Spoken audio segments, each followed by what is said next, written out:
আসসালামু আলাইকুম রহমতুল্লাহ। আপনারা দেখেছেন আমরা এসেছিলাম 2009 সালের 25 এবং 26 ফেব্রুয়ারি ঢাকার পিলখানা তৎকালীন বিডিআর নামের যে প্রতিষ্ঠান তার সদর দপ্তর, সেখানে নৃশংসভাবে 57 জন চৌকস দেশপ্রেমিক কমিটেড সেনা অফিসারকে হত্যা করা হয়েছিল। তাদেরকে হত্যা করা হয়েছে। মহান মাহবুদের দরবারে দোয়া করি আল্লাহ তাদেরকে ক্ষমা করুন এবং তাদেরকে শহীদ হিসাবে কবুল করুন। এই দিনটি ছিল জাতির বিরুদ্ধে একটা গভীর ষড়যন্ত্রের দিন এবং যাদেরকে এখানে হত্যা করা হয়েছে আগে থেকে পরিকল্পিতভাবেই তাদেরকে পোস্টিং দেওয়া হয়েছিল। কাউকে মাত্র 1 মাস আগে, কাউকে 3 মাস আগে, এইভাবে পরিকল্পনা করে বিভিন্ন লোকদেরকে এখানে নিয়ে আসা হয়। কারাই হত্যাকাণ্ড ঘটালো জাতির সামনে এখনো পুরা খুলাসা হলো না বিষয়টা। তখন 2টা তদন্ত কমিশন গঠন হয়েছিল, একটা সেনাবাহিনীর পক্ষ থেকে আর একটা তখনকার ফ্যাসিস্ট সরকারের পক্ষ থেকে।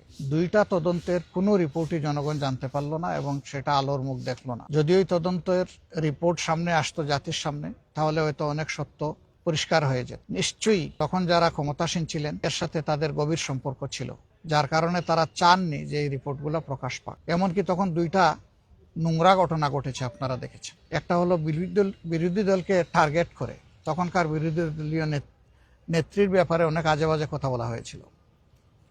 বাংলাদেশ জামাতে ইসলামীর তৎকালীন অ্যাসিস্ট্যান্ট সেক্রেটারি জেনারেল এবং নির্বাহী পরিষদ সদস্য, সুপ্রিম কোর্টের অত্যন্ত মর্যাদাবান একজন আইনজীবী, সিনিয়র আইনজীবী ব্যারিস্টার আব্দুর রাজ্জাককে হয়রানি করা হয়েছে। 2বার তাকে জিজ্ঞাসাবাদের মুখোমুখি করা হয়েছে।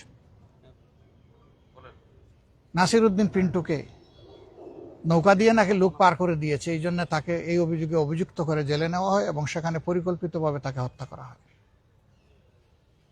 তৎকালীন বাণিজ্যমন্ত্রী ফারুক খান ঘটনা ঘটার সাথে সাথেই মিডিয়ায় তিনি বক্তব্য দেওয়া শুরু করলেন যে এই ঘটনা জামাত শিবির ঘটিয়েছে।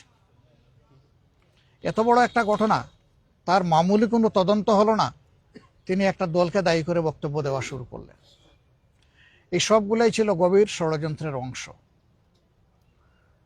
পরবর্তী পর্যায়ে বর্তমান সরকারের আগে যে ইন্টারিম গভর্নমেন্ট ছিল, এই ইন্টারিম গভর্নমেন্টের পক্ষ থেকে একটা তদন্ত কমিশন করা হয়েছিল।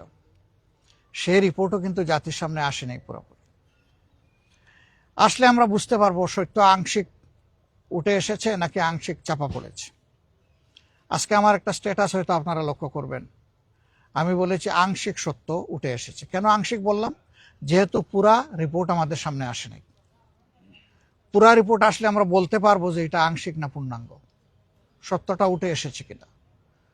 খুনের নেপথ্যের কারিগর যারা ছিল, পরিকল্পনাকারী ছিল, ষড়যন্ত্রকারী ছিল, যারা তাদেরকে উৎসাহ জুগিয়েছে এবং যারা এই হত্যাকাণ্ড সংগঠিত করেছে, আমরা মনে করি তারা সকলেই সমানভাবে দোষী। এদের সবাইকে অবশ্যই বিচারের আওতায় আনতে হবে। যদি এই সরকার বিচারের আওতায় আনতে পারে তাহলে এই জাতির কিছু দায় মুক্তি হবে, দায় মোচন হবে। যদি এই সরকার না আনতে পারে তাহলে এটা সরকারের চরম ব্যর্থতা হিসেবে পরিগণিত হবে। আমরা আশা করি সরকার তাদের দায়িত্ব সঠিকভাবে পালন করবে। এর পাশাপাশি আরও যত হত্যাকাণ্ড হয়েছে সবগুলা হত্যাকাণ্ডেরই বিচার হওয়া উচিত। ওই সময় ঠান্ডা মাথায় পরিকল্পিতভাবে যে হত্যাকাণ্ডগুলো ঘটানো হয়েছে, ফাঁসির নামেই হোক আর যে নামে হোক, সেগুলোরও বিচার হওয়া উচিত। সর্বশেষ উসমান হাদি, সে দেশের পক্ষে একটা শক্ত ভয়েস ছিল। 2টা জিনিস সে কোনোভাবেই মেনে নিতে পারত না, একটি আধিপত্যবাদ আর একটি হচ্ছে বৈষম্য। এই 2টির বিরুদ্ধে তার অবস্থান ছিল স্পষ্ট। এই জন্য তাকে খুন করা হয়েছে পরিকল্পিতভাবে, স্পষ্ট দিবালুকে গুলি করে, রাজপথে, কোনো চূড়া গলিতে নয়, অন্ধকার গলিতে নয়, রাতের বেলা নয়। কিন্তু আজ পর্যন্ত হাদি হত্যাকাণ্ডের পুরো রহস্য জাতি জানতে পারল না। আমরা চাই যদি এই বিচারগুলো হয় তাহলে আগামীতে এ ধরনের অপকর্ম করার দুঃসাহস আর কেউ দেখাবে না। আপনারা নিশ্চয়ই জানেন আমাদের মহান মুক্তিযুদ্ধের সময় এত সেনা অফিসার মারা যান। 2টা বিশ্বযুদ্ধ হয়েছে, একদিনে কোথাও এত সেনা অফিসারকে খুন করা হয়নি। এটা ছিল দুনিয়ায় আনপ্রেসিডেন্টেড। এর আগে এই ধরনের আর কোনো উদাহরণ নাই। এতগুলা মানুষ আমাদের বুক থেকে কেড়ে নেওয়া হলো মূলত এই দেশকে সামরিক শক্তির দিক থেকে কোমর ভেঙে দেওয়ার। এটি ছিল একটি গভীর ষড়যন্ত্র। আমরা জাতি হিসাবে স্পষ্টভাবে বলতে চাই, যারা চলে গেছেন তারা বীরত্ব গাথা নিয়ে সম্মানের সাথে চলে গেছে। তবে তৎকালীন সরকার চরমভাবে দায়িত্ব পালনে ব্যর্থ হয়েছে। আমি ব্যর্থতা বলবো না, বরঞ্চ এটা ছিল পরিকল্পিত ষড়যন্ত্রের একটা অধ্যায়। কর্নেল গুলজার যখন হেডকোয়ার্টারকে বারবার ফোন করে বলছিলেন, স্যার এখনো তারা বিক্ষিপ্ত, কিছু একটা করেন, আমাদেরকে উদ্ধার করেন, আমাদের জীবন বাঁচান, কেউ তাদের জীবন বাঁচাতে এগিয়ে যায়নি। কেন গেলেন না? তৎকালীন সেনাপ্রধানের দায় তিনি কিভাবে অস্বীকার করবেন? প্রধানমন্ত্রী তার দায় কিভাবে অস্বীকার করবেন? স্বরাষ্ট্রমন্ত্রী তার দায় কিভাবে অস্বীকার করবেন? এরা সবাই দোষী। এরা কেউ নিজেকে নির্দোষ প্রমাণ করতে পারবেন না, দাবিও করতে পারবেন না। আমরা চাই লাতাপাতা নয়, যারা শাখা প্রশাখা আছে তারা না, মূল গাছগুলাই যেন চিহ্নিত হয় এবং মূল গাছগুলার জন্য বিচার সঠিকভাবে হয়। জানি না বিচার হবে কিনা।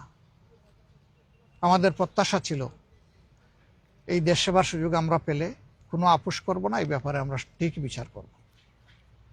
আমরা ন্যায় বিচারের সংস্কৃতি চালু করতে চাই, তবে প্রতিহিংসার কোনো রাজনীতি আমরা চালু করতে চাই না। প্রতিহিংসার ন্যায় বিচার ভিন্ন ভিন্ন জিনিস। প্রতিহিংসা পরায়ণ হয়ে বিচারের নামে যা করা হয় তা ঠান্ডা মাথার হত্যাকাণ্ড হয় অথবা শাস্তি দেওয়া হয়। আমরা ওটা চাই না। আমরা চাই ন্যায় বিচারটাই নিশ্চিত হোক, কেউ নির্দোষ হলে নির্দোষ হয়ে যাবে বিচারের মাধ্যমে, আর যারা সত্যিকারের দোষী তারা যেন তাদের পাওনাটা পায়, তাদের শাস্তিটা পায়। আমরা এই সমস্ত শহীদানের আত্মার মাগফিরাত কামনা করছি, দোয়া করছি আল্লাহ তাআলা তাদের আপনজন প্রিয়জনকে সবরে জামিল দান করুন এবং এই বীরদের তাদের ত্যাগের ইতিহাস ধরে বাংলাদেশে আরো বেশি বেশি করে আল্লাহ তাআলা বীর পয়দা করে দেন, সেই দোয়া আমরা করি।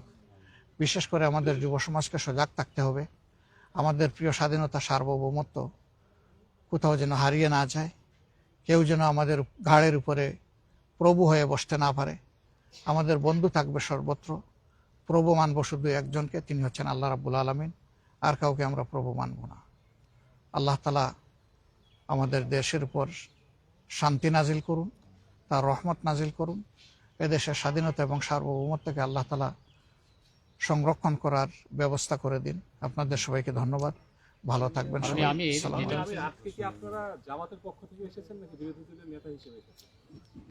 আমি তো আলাদা না, এখন অবিভাজ্য সত্তা, 2 in 1। মাননীয় আমির, যেটা হচ্ছে যে শহীদ পরিবারের অনেকে দাবি জানিয়েছেন যে এই যে শহীদ দিবসটি এটি ঘ শ্রেণীতে আছে, এটিকে মানে ক শ্রেণীতে উন্নীত করার দাবি জানিয়েছেন এবং একই সাথে যারা শহীদ হয়েছেন তাদের অনেকে মৃত্যু পরবর্তী পদোন্নতি দিয়ে তাদেরকে এই করা হয়, সেই দাবিটাও তারা জানিয়েছেন। আপনারা কি এই দাবির সাথে একমত কিনা, সরকারের কাছে দাবি জানাবেন কিনা? তারা যা বলেছেন যথার্থ বলেছেন। এই দাবি তাদেরকে করতে হলো কেন? এটাই তো দুঃখের বিষয়। এটা তো সরকারের নৈতিক দায়িত্ব, সরকার নিজে থেকে এটা করবে। আমাদের দাবি হচ্ছে যে শহীদ সেনা দিবস ঘোষণা করতে হবে, এই দিবসটাকে আনুষ্ঠানিকভাবে রাষ্ট্রীয়ভাবে এবং প্রথম শ্রেণীর মর্যাদা দিয়েই করতে হবে। আর এই দুঃখী পরিবারগুলা এই জাতির জন্য সম্পদ হিসাবে সম্মানটা পায়, আমরা সেটা সর্বক্ষেত্রে আশা করব, দাবি করব। Thank you.